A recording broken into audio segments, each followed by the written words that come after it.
Pernah mendengar istilah loneliness paradox? Ini adalah fenomenon ketika seseorang justru merasa kesepian, meski secara teknis ia terhubung dengan banyak orang melalui media sosial atau platform digital. Di zaman sekarang, kita bisa saling terhubung dalam hitungan detik, berbagi cerita, melihat kehidupan orang lain, bahkan membentuk jejaring profesional tanpa harus bertemu langsung. Tapi anehnya, rasa sepi itu justru makin sering muncul. Ini bukan sekadar rasa hampa sesaat, tapi bisa berdampak serius pada kesehatan mental dan kualitas hidup seseorang, terutama remaja dan anak muda. Lalu, apakah kondisi ini sesuatu yang wajar? Kenapa di tengah dunia yang katanya serba terhubung, kita justru merasa semakin terasing? Pernah, karena menurut aku interaksi di media sosial itu nggak terjadi secara langsung ya. Jadi kurang ada emosional yang membangun dan justru aku malah takutnya mengganggu mereka. Karena aku tidak tahu kepentingan mereka, urgensi mereka, apa yang mereka lakukan di saat itu terjadi gitu. Sering banget karena di media sosial itu nggak ada interaksi secara langsung. Jadi aku kadang ngerasa kesepian juga walaupun aku punya banyak temen di media sosial. Mungkin benar, terkadang kita di media sosial punya banyak followers, terus juga banyak pengikut ya istilahnya, tapi seringkali ngerasa kesepian. Mungkin karena itu ya komunikasinya lebih terbatas aja sih Kak, gitu. Menurut aku sendiri karena zaman sekarang tuh kan lebih individualis ya orang-orangnya. Karena aku melihat ya fokusnya ke masing-masing, ke diri sendiri. Nah, karena itu juga kurang adanya aktivitas yang membangun interaksi yang membuat bonding atau ikatan. Kita nggak ada interaksi secara langsung, komunikasi juga secara maya gitu. Jadi kita tetap ngerasa kesepian dan orang-orang yang ada di sekitar kita tuh bukan ada secara langsung berada di dekat kita gitu.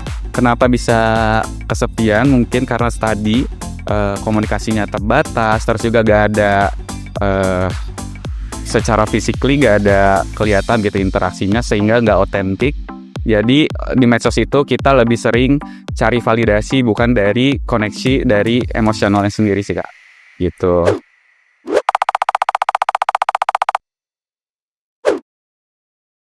Halo, saya Andre Samosir. Saya adalah peneliti di bidang well-being atau yang dalam bahasa sehari-hari disebut kualitas hidup atau kebahagiaan.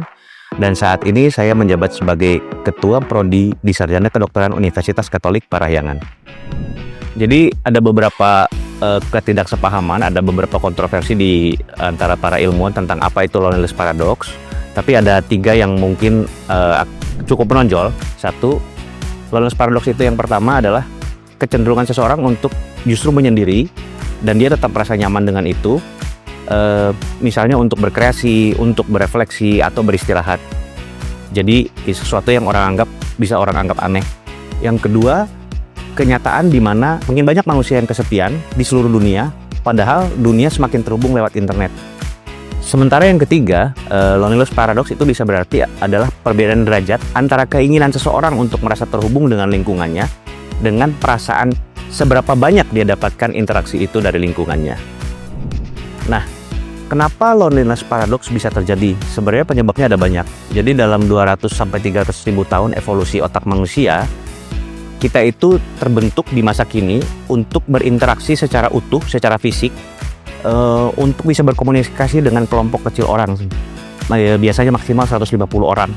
Nah, itu menjadikan kebutuhan interaksi ini sangat fundamental bagi manusia. Kemudian yang kedua, komunikasi fisik itu ada 3 komponen, yakni 5% perkataan verbal, jadi ucapan-ucapan, 10-15% paraverbal, komunikasi paraverbal, artinya misalnya intonasi, kemudian lantang atau tidaknya suara, seperti itu. Yang ketiga adalah 85% justru dari komunikasi non-verbalnya, jadi raut muka, kemudian gestur tubuh, seperti itu. Yang ketiga, banyak orang bersembunyi atau mengubah citra dirinya di balik anonimitas internet.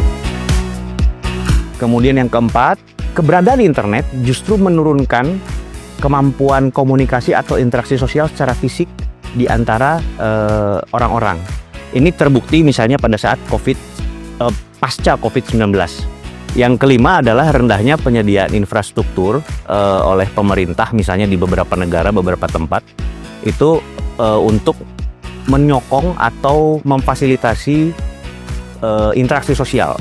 Yang keenam, tambahannya adalah di beberapa budaya atau beberapa kelompok masyarakat ada tekanan untuk setiap orang harus menjadi orang yang sangat sosial, tanda kutip.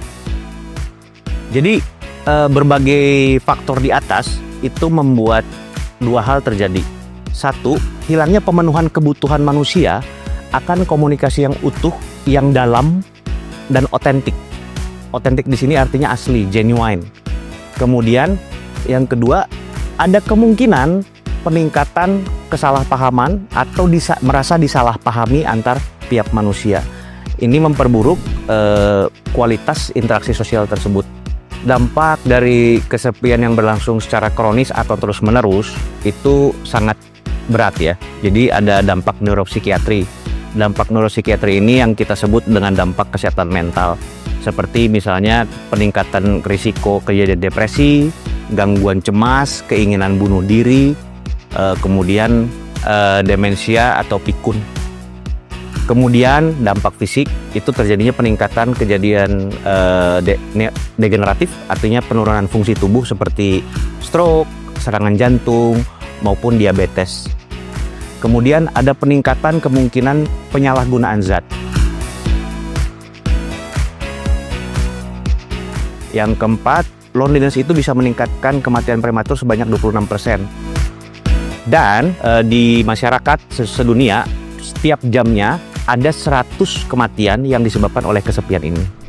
Ada stigma di masyarakat ketika orang itu berusaha mencari pertolongan untuk mengatasi kesepiannya. Misalnya dia pergi ke profesional seperti psikolog. Penanganannya mungkin bertahap dan dari berbagai faktor ya. Pertama dari personal. Hari kita harus mempertahankan komunikasi dengan lingkungan dan orang-orang yang memang kita rasa cocok dengan kita, mengerti kita dan kita mengerti mereka. Yang kedua, kita mencari komunitas di mana kita di situ merasa dimengerti dan kita bisa aktif di situ dan itu cocok sesuai dengan passion atau gairah kita. Yang ketiga adalah kita melakukan aktivitas-aktivitas yang sifatnya produktif dan memberi makna. Misalnya menciptakan sesuatu, lukisan atau sesuatu yang lain. Kemudian yang memberi makna itu misalnya mengembangkan keterampilan yang kita rasa menarik bagi diri kita sendiri. Yang keempat adalah kita itu berusaha mempertahankan beraktivitas fisik secara rutin dan juga beristirahat secara teratur. Ini membantu menjaga keteraturan neurokimiawi otak kita. Ini termasuk mindfulness atau meditation yang memang sudah dibuktikan oleh penelitian itu membantu mengurangi dampak dari kesepian dan stres. Yang kelima yaitu jangan ragu untuk mencari bantuan profesional seperti psikolog, psikiater, atau konselor jika dibutuhkan. Yang keenam, ini kita menggunakan internet untuk membantu melakukan hal-hal yang tadi saya sudah sebutkan di atas. Misalnya mencari komunitas yang nyambung dengan kita.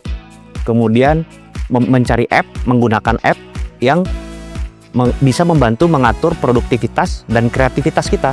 Seperti itu. Dari segi komunitas atau masyarakat, kita tentunya harus bisa memberi ruang, bisa mendengarkan, sehingga setiap orang anggota masyarakat itu bisa menjadi dirinya sendiri, tanpa merasa dihakimi. Kemudian kita bisa berkomunikasi dengan berusaha saling mencari kesepahaman satu sama lain.